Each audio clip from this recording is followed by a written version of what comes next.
तो हेलो दोस्तों, नमस्कार। मेरा नाम है आकाश एंड सुकवा से ITI चल रही है मेरी। तो एम्प्लॉयबिलिटी स्किल जो फर्स्ट ईयर में जो भी बच्चे पढ़ रहे हैं उनके लिए मैं मोस्ट इम्पोर्टेंट 25 नंबर का क्वेश्चन होंगे। यानी जो 25 नंबर के जो क्वेश्चन है ना, प्रश्न जो आपको कंप्यूटर पर दिए जाएंगे, ठीक है ना, कंप्यूटर लाइव जो आपको करने होंगे, ठीक है, कंप्यूटर लाइव पे करने होंगे। जो 25 क्वेश्चन होंगे जो टिक मार्क के में आएंगे। टिक मार्क का तो हम बाद में बताएंगे। टिक मार्क का करने से पहले आपको चैप्टर को पढ़ना होगा, तब आप बिल्कुल बारीक तरीके से आप निकाल पाओगे, ठीक है।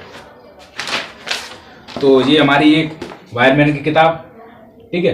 एप्लायबिलिटी स्किल हर चीज़ में, हर सब्जेक्ट में, यानी जो भी कौन सी भी ट्रेड हो, एम्प्लॉयबिलिटी स्किल के इसी में से क्वेश्चन आते ही आते हैं। और ये नॉर्मल किताब होती है एंड थ्योरी एंड प्रैक्टिकल भी वही रहता है। थ्योरी का जो है ना वो चेंज हो जाता है, थ्योरी चेंज होती है, और शायद मैथ्स वर्कशॉप वो भी चेंज हो जाता है। जो इलेक्ट्रिशियन का, वायरमैन का अलग अलग होता है।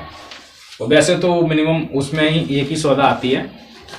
तो चले स्टार्ट करते हैं। देखो, प्रथम वर्ष, ठीक है ना, प्रथम वर्ष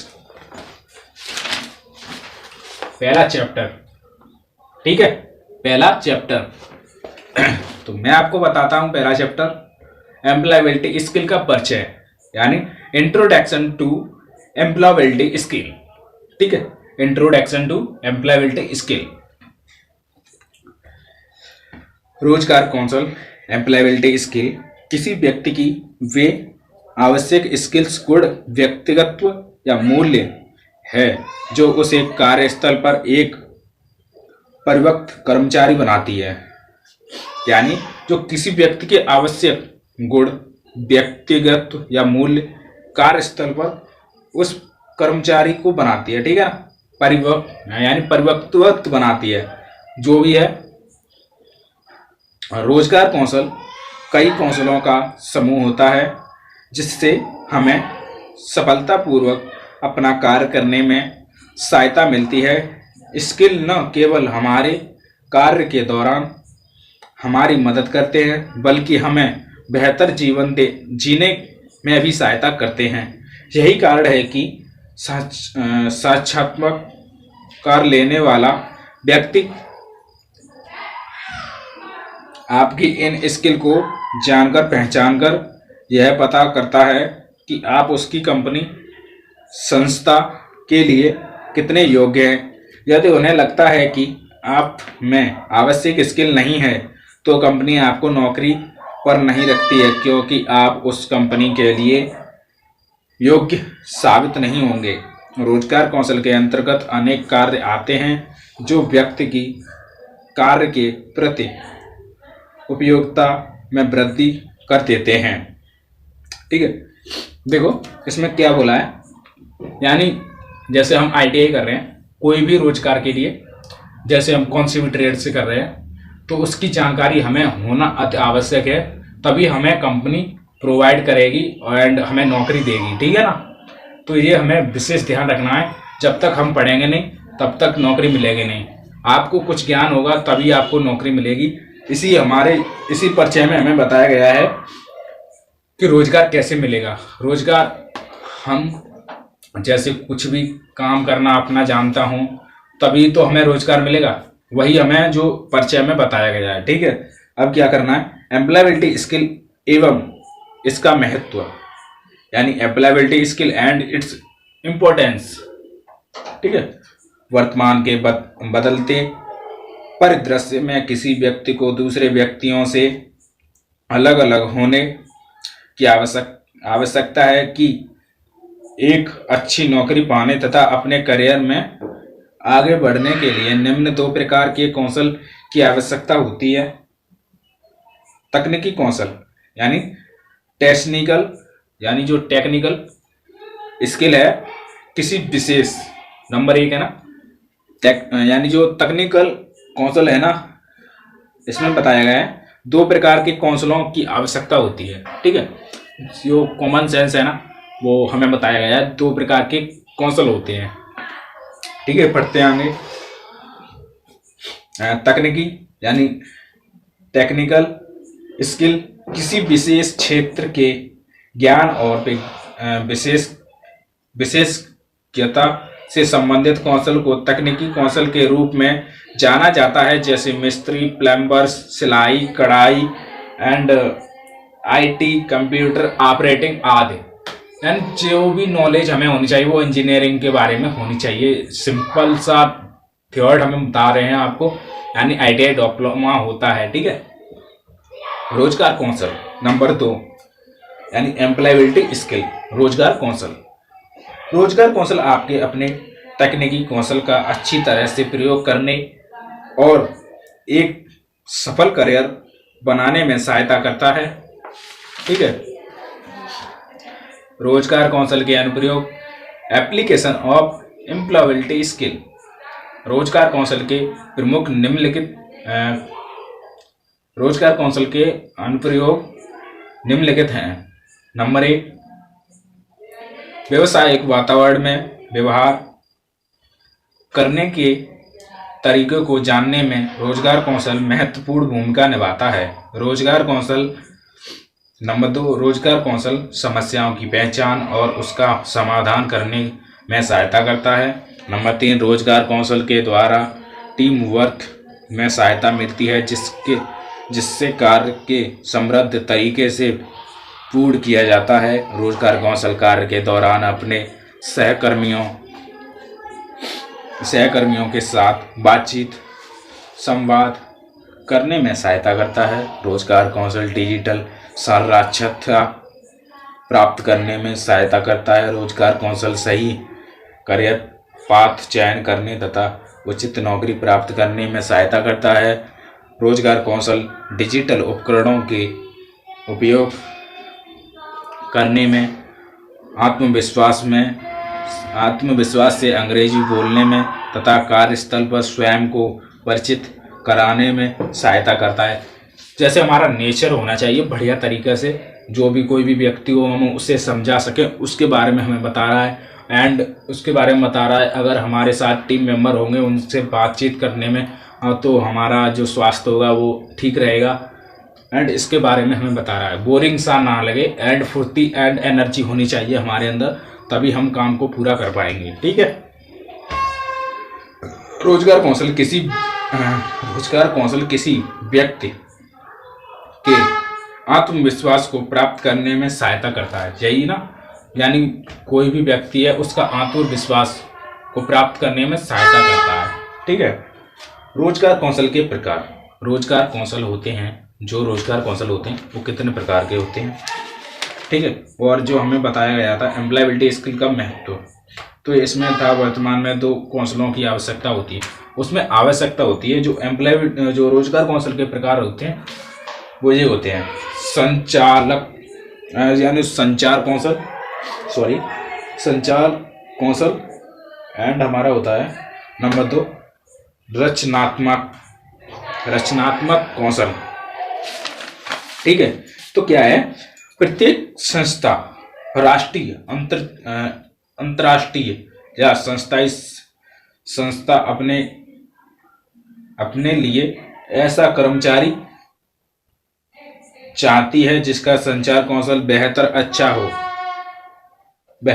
हो, यानी जो सबसे अच्छा हो उसे सब काम आना चाहिए। डिजिटल एंड जो भी हम जो इलेक्ट्रिशियन से कर रहे हैं वो भी हमें बढ़िया तरीके से जानकारी प्राप्त होनी चाहिए, तभी हमें रोजगार मिल सकता है। अर्थात आईटीआई करने वाले नए लोग हैं, सभी कर रहे हैं आईटीआई, उनको ही काम मिल रहा है जो उस काम को समझ सकते हैं एंड जो उन्हें जो एक्सपीरियंस हो, ठीक है।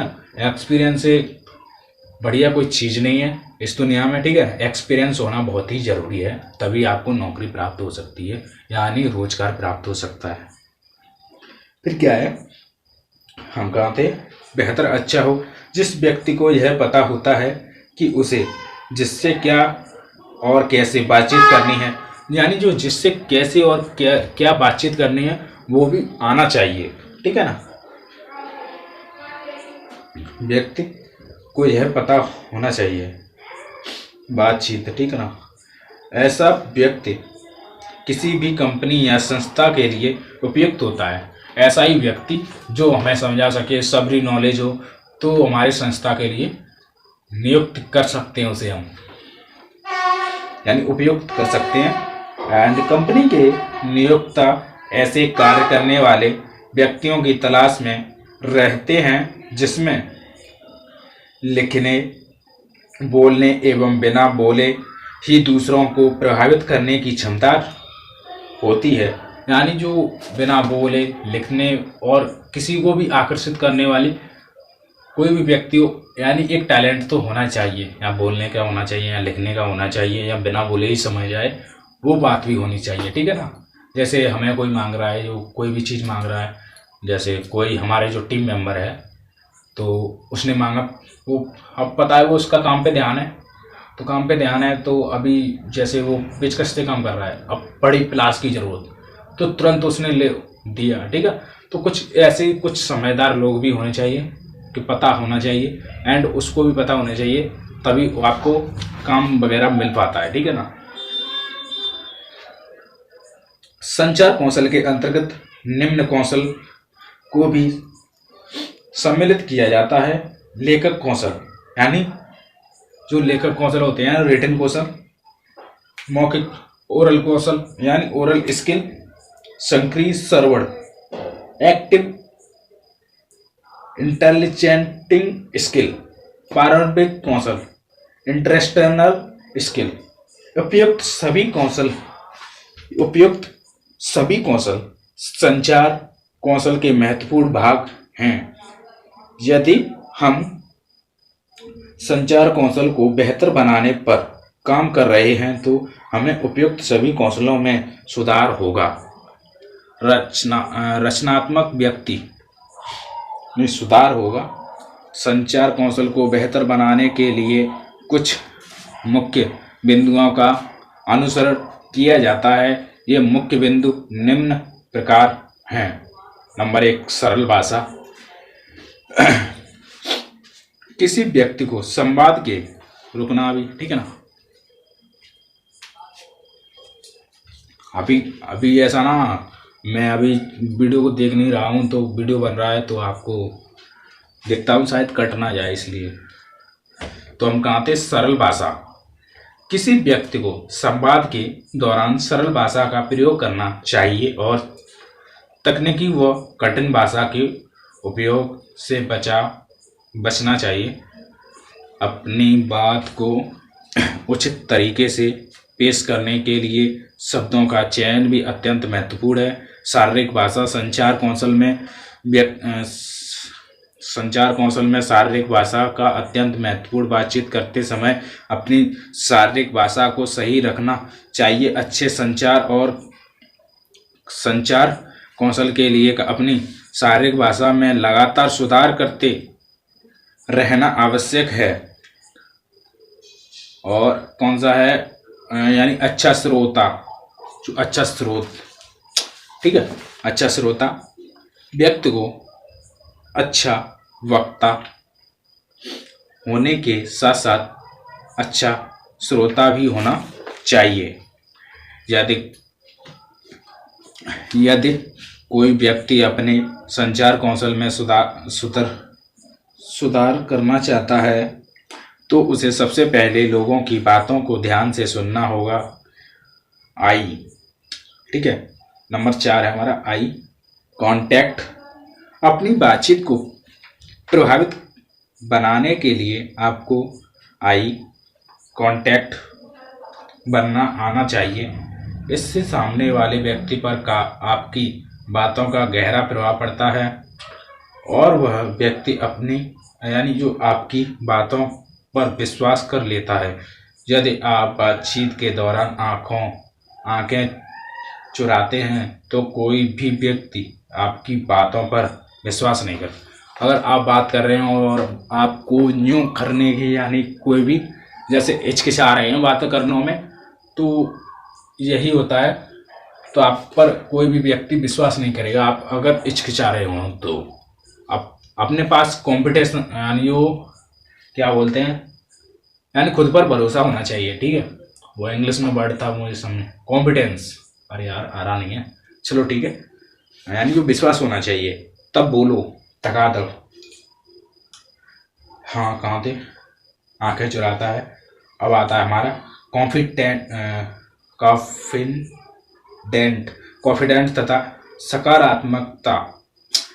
जब आप किसी के सामने अपनी बात रखते हैं तो उसे पेश करते समय विश्वास बनाकर रखें।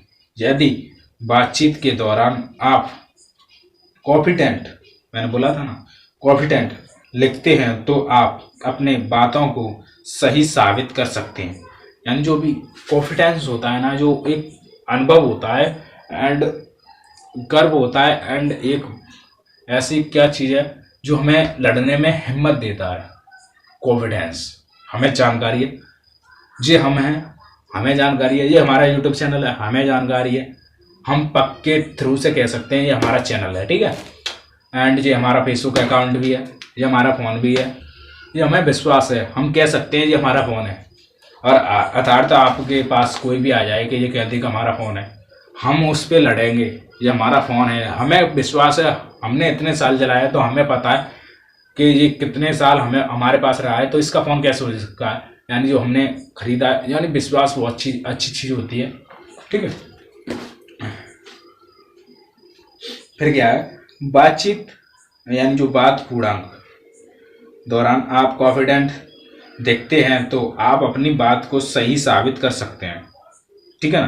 क्या बोला है, जैसे आपके कॉन्फिडेंस है, ठीक है, बेशक आपको कॉन्फिडेंस है ना, तो आप किसी भी बात को साबित कर सकते हो, बात बेशक झूठी हो, ये कॉन्फिडेंस आना चाहिए। बात की पूर्णता, बातचीत के दौरान अपनी बात को कभी भी दुहरा ना छोड़ें और ना ही सामने वाले व्यक्ति की बात को काटें। एक टीम या समूह में दूसरे को बिना किसी रुकावट के दौरान बोलने की अनुमति देना एक आवश्यक संचार कौशल के रूप में देखा जा सकता है। संचार कौशल के रूप में देखा जा सकता है। इससे हमें बहुत जानने को मिल रहा है एंड जो एम्प्लॉयबिलिटी स्किल के बारे में, कि कैसे हम कि रोजगार के बारे में सोचें, ठीक है ना। एंड आता है हमारा रचनात्मक कौशल, ठीक है। कितना है अभी यार,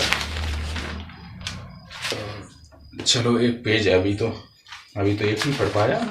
हाँ चलो, किसी कार्य या समस्या के बारे में नए या अलग तरीके से बोलने की क्षमता या नए विचारों को उत्पन्न करने के लिए अपनी सोच या उपयोग करने की क्षमता को रचनात्मक कौशल कहा जाता है। किसी कार्य की समस्या के बारे में नए अलग तरीके, यानी जो किसी बात की समस्या के बारे में जो नए अलग तरीके बताए जाते हैं वो रचनात्मक कौशल के रूप में आते हैं, ठीक है, कहा जाता है उन्हें रचनात्मक कौशल। आपको